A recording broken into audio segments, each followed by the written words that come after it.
Hello. Welcome to the Nerdy Folks Podcast, a conversation about the nerdy things we love and the things that matter most.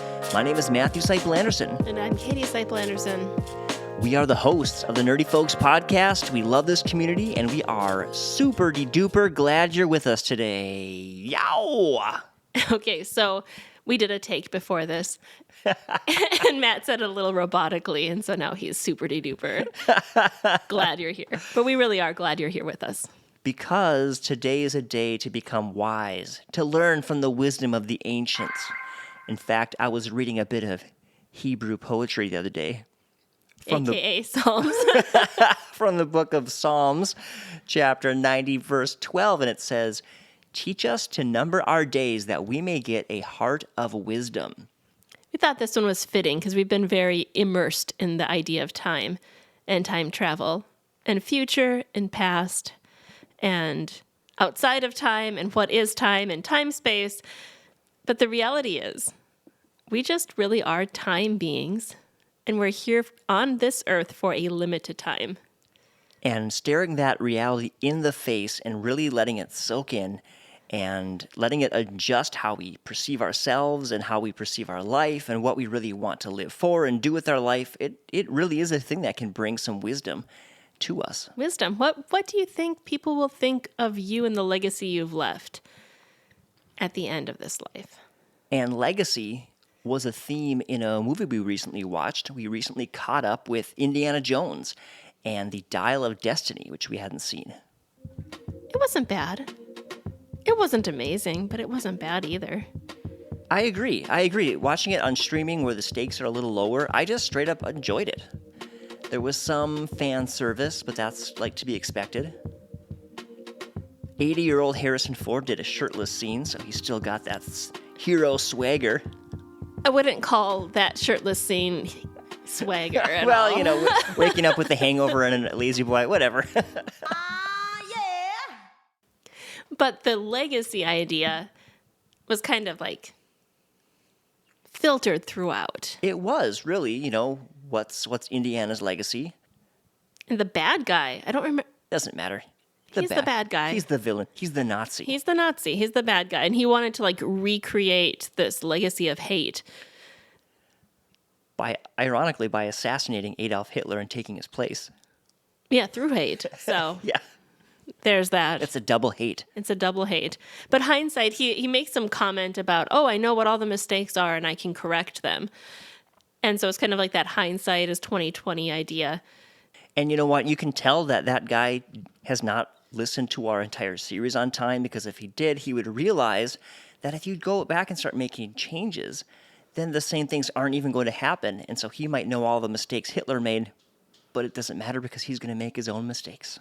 Which he did, which is Yes. why he ended up in the wrong time frame and not in Nazi Germany. So, Spoiler alert for Indiana Jones. spoiler alert if anyone hasn't watched it yet. It's on streaming. It's the free-for-all here. I thought it was pretty fascinating to watch that movie, and the MacGuffin in this movie that allowed for time travel was the Dial of Destiny, invented by Archimedes. And Archimedes, I think, is a bird in a Disney movie, but he's also an actual Greek philosopher who lived around the years 287 to 212 BC. Based on a little bit of research that we did, he seemed pretty incredible, like a pretty incredible historical figure that left a pretty incredible legacy. He really did. He discovered a whole bunch of things in mathematics and algebra. There's this story where he was given a task by a king to determine if the person who created this golden crown had snuck in some silver. And the story goes that I read on Wikipedia is that he was in his bathtub and the answer hit him, and he hopped out of the bathtub and was so excited he ran down the street naked, shouting, "Eureka, I figured it out." And in a nutshell, he figured out how to use water displacement, where you'd put the crown into water and measure, and the density of gold, which was known anyway through mathematics and water displacement. He could figure out if it was pure gold or gold with silver added. And it turned out that the crown did have silver added to it, and it was supposed to be pure gold. Oh boy. So he was a useful guy. So the creator of the crown probably wasn't very happy about that, but No. he should not have mixed silver with it. So The point is, though, that Archimedes did have a pretty amazing legacy. And you think about what you're using your life to do, and I think that's what that scripture is pointing to, is what are you using your life? And some versions of that scripture actually say not just that we can get a heart of wisdom, but that we can present a heart of wisdom to God. Because of the context of the scripture talks about realizing how small we are, how brief our life is, how mankind can be very prideful, but yet it passes away so quickly. And so realizing that allows us to live a pious life, a good life before God. And I think of Archimedes really used his life to benefit other people, and that's pretty cool. and we can too. We might not be amazing mathematicians. My hand is raised right now. Well, we were just talking about how I failed Algebra 2 in high school. I wasn't going to say that, but Well, I'm just going to just throw it out there. I might not be a math whiz, but I do have some persistence because I retook it and I passed it. that's Boom. right. High five. Persistence is important too. So can I nerd out about Archimedes just a little bit more? Yes. So I learned that he created these devices that were used to track the heavenly bodies and predict things like eclipses and things like that, and the positions of the stars. And a while back, like in the 90s, they actually found one of these. Not necessarily one made by Archimedes, but just one of these devices. And then in the 2000s, they were able to scan it, and it was so much more complex than they realized. It had things like differential gears and some pretty complicated engineering stuff put into it. And this gizmo it actually has a name. It's called and I'm going to butcher this, but I'll do my best. It's called the Antikythera mechanism. It's named after an island where they found the shipwreck off this island, and they found this gizmo. And that story was literally thrown into the Indiana Jones movie. And in the end, as they're learning wisdom, they realize that relationships are really important. When it comes to legacy, I also think relationships are really important. What they should have said is, Indy, you have to go back to the future. In a DeLorean? I think wisdom is actually somewhat of a theme of time travel, because it seems like in all these shows, you're either going to the past and bringing your knowledge with you to make some change, or you want to go to the future to discover what's going to happen. So like information and knowledge to have wisdom to make right choices or to manipulate the outcome the way you want is a huge theme. And there's actually an entire field called predictive analytics that is used to try to predict the future in different areas. And this is going to be a hot field in the future because they are starting to integrate AI into this field. There's so many things to say about that. Like, my mind is just all over the place. Like, what if the AI develops a personality? Or what if, like, one little key thing is wrong and they make all these predictions and then people make all these decisions based on these predictions? I mean, is it like a self-fulfilling prophecy? They're like, oh, we're predicting this. Right. Oh, everyone's like working things out so that they can prepare for this prediction. And then it kind of makes the prediction come true. I mean, we already know the power of media, and sometimes what the media says can actually make things happen. It is pretty scary. It's kind of that on a whole new level. But it can also help people plan for the future. And Right. Thankfully, some of these areas are pretty boring, like weather. weather's not boring, Well, it's not boring, but it's not end of the world type stuff. we hope.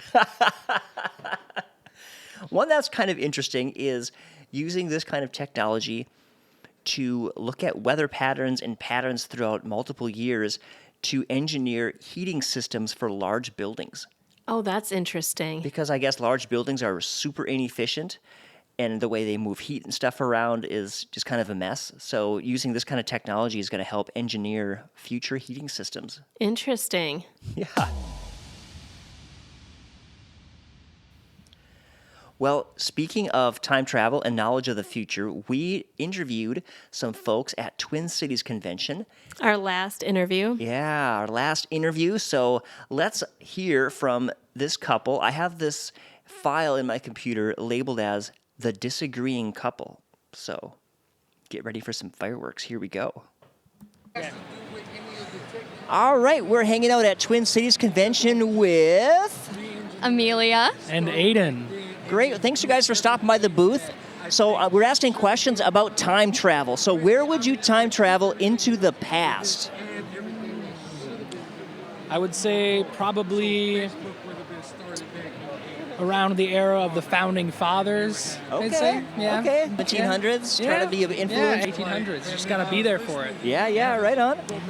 Gosh, mine's not as cool as that. I would like go back in time and meet like Edgar Allan Poe or something like that. Ooh, okay. And or Emily Dickinson. Yeah. That'd be awesome. Yeah. How about if you had to go into the future? I'm saying probably like the year 2 million. I want to see Oh my goodness. like far in the future from now. I want to see if anyone's even alive, honestly. Okay. If there's anyone. I'm into like Cyberpunk 2077, so I'm gonna say 2077. There you go. Okay. Cyberpunk, yeah. Take a nice, healthy jump into the future, but Yeah, not we'll crazy. see not too far. Yeah. How about if you had to time travel, but you only got a one-way trip? Definitely the past. Absolutely. I feel like you could affect your future, or not even yours, but the future of mankind, just make it a little bit better, even if you're only going 50 years back. Yeah, right on. I disagree. I would go into the future because I feel like, I don't really want to deal with like the Black Plague and anything like that in the past. I'm hoping like they'll have like cures for cancer, in like 60 years. So. All right. Awesome. Well, thanks so much, guys. That was really fun. Thank you. Yeah. There we go, the disagreeing couple. They both make valid points. They do. I think I'm probably more in line with the she, though. Yeah, I agree, because I wouldn't want to go to the year 2 million. I mean, if you could just go forward and take a peek and then swing right back, Yeah. that'd be kind of interesting. But to have to go and stay, although even going to 2077 in the future and having to stay, that'd be pretty scary. You don't know what you're gonna find. Yeah, right on. I was thinking about the authors she mentioned, Edgar Allan Poe and that kind of stuff. Would you want to go visit any of the classic authors that you enjoy? Probably have to do Jane Austen. Yeah, I was going to say Jane Austen. I do love the Jane Austen novels. And she seems like an interesting individual. I also have to say, I apologize. I said, when he mentioned the era of the founding fathers, I said 1800s. Yeah, Duh. what were you thinking? I was not thinking. I was just, I don't know. I was messed up from too many days of Twin Cities Con. When he said that, when you said that, I didn't even realize. Yeah, so the era of the founding fathers is more like 1750 to 1790. And as a history major in college, I'm ashamed to admit I messed that up. It was a slip of the tongue. Come on. You knew in your heart. I knew in my... Yes, I did. My heart was in the right place. Well, I hope you've enjoyed this series on time. Our next episode is going to be on Christmas themed. Like the Christmas special. Christmas special movies. It's a Christmas special on Christmas specials. Yes. It's a one episode It's a only. super Christmas special. The deluxe Christmas special. Christmas is just around the corner, so we feel like it's fitting. Yes. And then we are going to call that a wrap for this season of the podcast. We'll be taking a short break and we'll be back in January. After the new year. After the new year, January or early February at the latest. Well, thanks so much for listening. Love you. Take care. God bless. Don't forget to like, subscribe, share, comment. Head over to our website, nerdyfolks.com, and enjoy the rest of your day. Love ya. Bye-bye.